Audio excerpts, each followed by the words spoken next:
तो प्रणाम आप सभी को। एक बार असफल होने के बाद मतलब वीडियो बनाना स्टार्ट कर दिया था, दो तीन क्वेश्चन हमने बता दिया था, रिकॉर्डिंग रुक गई थी, फिर से चालू कर रहा हूं, गौर से सुनिएगा आप लोग। आज हम भी सॉलिड स्टेट के बहुत सारे प्रश्नों को बताने वाला हूं, तो आप लोगों से रिक्वेस्ट रहेगा कि कृपया करके इस वीडियो को अभी ही लाइक कर दे, क्योंकि हमने मेहनत कर रहे हैं, ठीक है ना। हम आप लोगों के लिए बहुत सारे मेहनत कर रहे हैं और चाहते हैं कि मेहनत कंटिन्यू रखें। तो आपको थोड़े हमारे मनोबल को बढ़ाना होगा और वीडियो को लाइक और कमेंट शेयर जरूर करना होगा। सब्सक्राइब भी चैनल को आप लोग कर लेते तो बेहतर रहता, ठीक है ना। आइए आज के पहले प्रश्न की ओर बढ़ते हैं और देखने का प्रयास करते हैं कि पहला क्वेश्चन है क्या। ये जो खराब सी आपको राइटिंग दिख रही है उस पर मत जाइएगा आप लोग, ठीक है ना, क्योंकि हमने एक बार बता दिया था, डायरेक्ट बताकर लिखवा रहे थे हम, ठीक है ना, तो वैसे हम लिख दिए हैं, उस पर मत जाइएगा। हम आपको समझा रहे हैं, क्वेश्चन समझिएगा, उसका उत्तर देने का प्रयास करिएगा आप लोग। पहला है कि कांच को अतिशीतित द्रव सुपर कूल्ड लिक्विड क्यों माना जाता है। हमें यह बताना है कि कांच को अतिशीतित द्रव क्यों माना जाता है, कांच अतिशीतित द्रव की तरफ बिहेवियर क्यों करता है। मतलब यह बताना हमें कि कांच 1 मिनट के लिए लिक्विड बन जाता है, ऐसा क्यों, क्या होता है ऐसा कांच में स्पेसिफिक कि कांच को लोग सुपर कूल लिक्विड मानने में कुरेज नहीं करते हैं।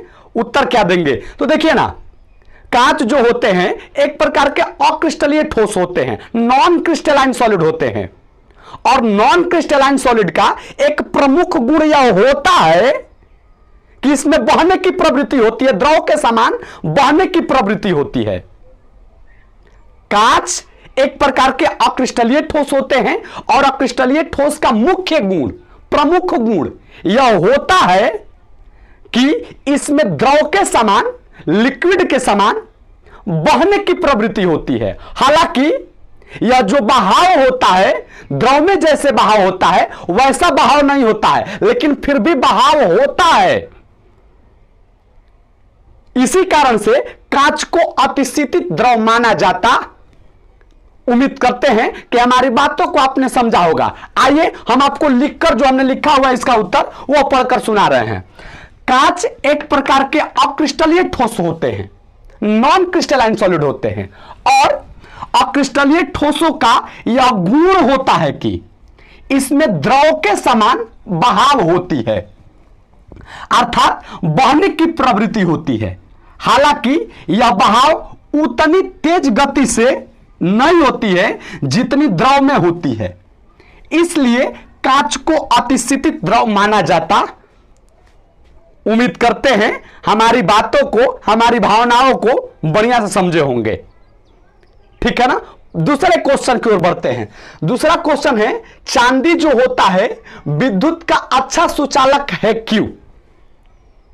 चांदी विद्युत का बेहतर कंडक्टर है, अपने में से विद्युत का प्रवाह होने देता है, ऐसा क्यों, बेहतर ढंग से होने देता है, ऐसा क्यों। बड़ी सिंपल लाइन है। चांदी जो होता है, जब चांदी के पास आप लोग विद्युत का फ्लो करने के लिए ले जाएंगे तो अपने में से बढ़िया से होकर विद्युत धारा का प्रवाह होने देता है, और साथ ही साथ इसकी जो चालकता होती है, कंडक्टेंस वर्ड के बारे में आप लोग जानते होंगे। इसकी जो चालकता होती है वह 10 के पावर 4 से 10 के power 7 ohm inverse metre inverse के रेंज के बीच होती है। मतलब इतने के रेंजों के बीच होती है, और जिस पदार्थ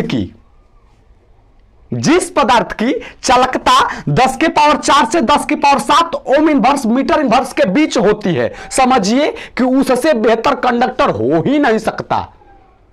तो हमने यही बात लिखा हुआ है। देखिए कि जब चांदी में से विद्युत को प्रवाहित किया जाता है तो अपने में से होकर आसानी से विद्युत धारा को प्रवाहित होने देता है। मतलब कि जब चांदी में से विद्युत का फ्लो करवाएंगे तो अपने में से एकदम ले जाइए भाई विद्युत धारा, कोई दिक्कत नहीं हमें। और साथ ही साथ इसकी विद्युतीय चालकता 10 के पावर 4 से 10 के power 7 ohm inverse metre inverse के बीच होने के कारण चांदी को अच्छा विद्युत का सुचालक माना जाता। उम्मीद करते हैं कि इस प्रश्न का जवाब भी आपने बेहतर ढंग से दिया होगा। अगले प्रश्न की ओर बढ़ते हैं, समझाने का प्रयास। संयोजन संख्या से आप क्या समझते हैं? कोऑर्डिनेशन नंबर क्या है? सीसीपी और बीसीसी के उप सहसंयोजन संख्या कितनी होती है? हमें यह बताना है कि व्हाट इज कोऑर्डिनेशन नंबर और सीसीपी बीसीसी के लिए कोऑर्डिनेशन नंबर कितना होता है, हमें यह बताना है। कैसे बताएंगे बड़े भाई, कैसे बताएंगे आप लोग? हमें आपको बहुत सारे बातों को समझाना है, गौर से सुनिएगा। क्या होता है कोऑर्डिनेशन नंबर? किसी क्रिस्टल के किसी एक विशेष कण, जो कोई भी क्रिस्टल हो, उसमें किसी एक विशेष कण के नजदीक, निकटतम या उस कण से जुड़े हुए जितने कणों की संख्या होगी ना, वही जो संख्या होगी कोऑर्डिनेशन नंबर के नाम से जानी जाएगी। पढ़िए लाइन आप लोग। किसी क्रिस्टल के किसी एक विशेष कण के निकटतम या उससे जुड़े कणों की कुल संख्या ही उप सहसंयोजन संख्या कहलाती। उम्मीद करते हैं लाइन को समझे होंगे आप लोग। बीसीसी के लिए कोऑर्डिनेशन नंबर कितना होगा? आप लोग याद किए होंगे, 8 होता है, ठीक है ना। जबकि सीसीपी के लिए जो कोऑर्डिनेशन नंबर होता है भैया 12 होता है।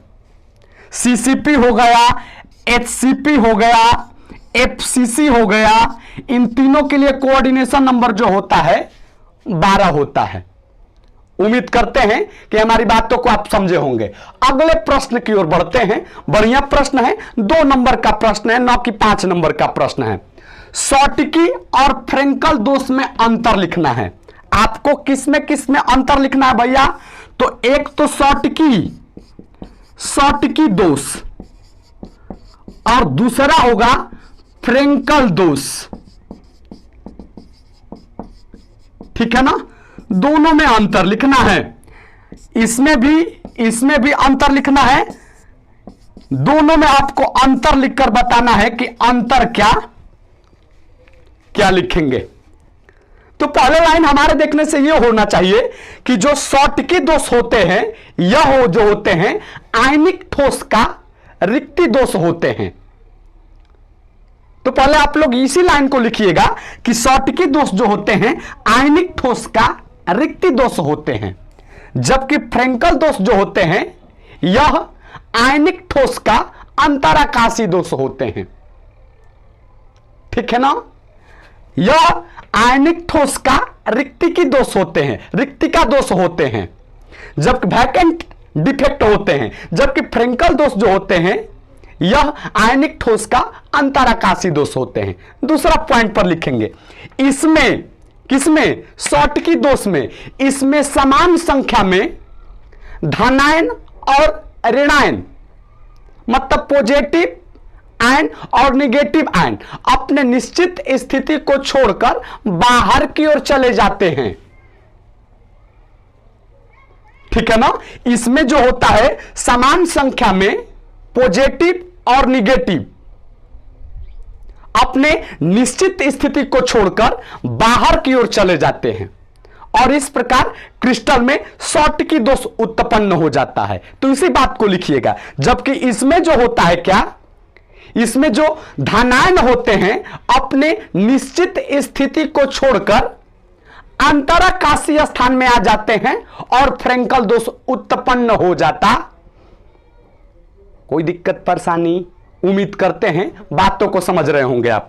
तीसरे पॉइंट की ओर चलेंगे। अब अपने से सोचिए भैया हमार कि यहां से शॉर्टकी दोष में से धनायन और ऋणायन, एक धनायन निकल जाए, एक ऋणायन निकल जाए। पहले 5 धनायन थे, 5 ऋणायन थे। अब क्या हुआ? एक धनायन निकला, एक ऋणायन निकला, बचा क्या? 4 धनायन 4 ऋणायन। मतलब द्रव्यमान में कमी आई। आज जब द्रव्यमान में कमी आएगी तो डेंसिटी भी क्या होगी भैया? डेंसिटी में भी कमी देखने को मिलता है। तो लिखेंगे आप लोग तीसरा पॉइंट पर कि शॉर्टकी दोष के कारण क्रिस्टल का घनत्व जो होता है भैया, घनत्व में कमी देखने को मिलता है। तीसरा पॉइंट क्या लिखेंगे? शॉर्टकी दोष के कारण क्रिस्टल के घनत्व में कमी देखने को मिलता है। ठीक है, जबकि यहां से क्या हो रहा है, फ्रेंकल दोष में बाहर धनायन निकल नहीं जा रहा है, वही धनायन क्रिस्टल के अंदर ही रह रहा है, बस अपनी स्थिति को चेंज कर ले रहा है।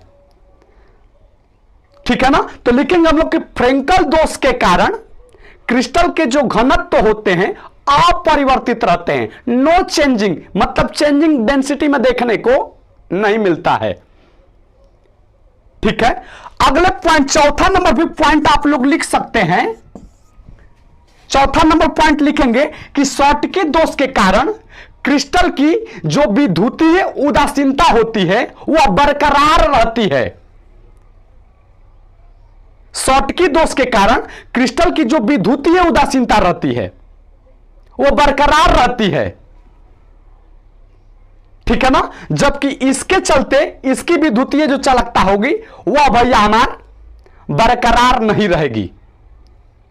कोई दिक्कत परेशानी? उम्मीद करते हैं कि बातों को आप इतना ही समझे होंगे। उम्मीद करते हैं कि हमने जो क्वेश्चन बताया आप बेहतर ढंग से समझे होंगे। मिलेंगे किसी नेक्स्ट वीडियो में, तब तक के लिए धन्यवाद, प्रणाम आप सभी को।